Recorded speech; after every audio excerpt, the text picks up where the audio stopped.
you start a construction company is you got to get registered with your state through an entity. So that means filing and forming an LLC or an S Corp or a C Corp. Talk to your CPA for the appropriate structure. And then you want to be able to put up construction contracts. So actually have construction contracts, which you may need to have your local attorney do for you. So once you have a construction contract, you're licensed, you are insured, and then you have the actual entity formed. You want to get an EIN. An EIN is an employer identification number with the Internal Revenue Service.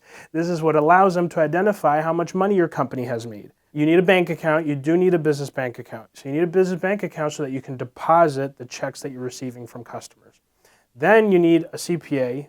This is the person that does and handles your taxes. A bookkeeper. This is the person that handles and maintains your books. And then an attorney. This is a person that will defend and draft contracts for your company. Another stack to starting a construction company is having the necessary licensing and insurance in place.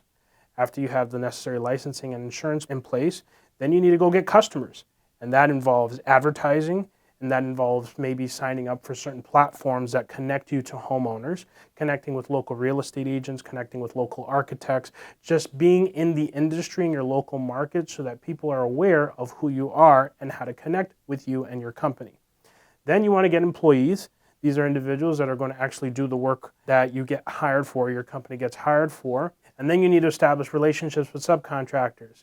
Once you establish relationships with subcontractors, you have employees in place, licensing and insurance, and your entity formation, bookkeeper, tax CPA, and attorney, you have the foundation to at least start a construction company.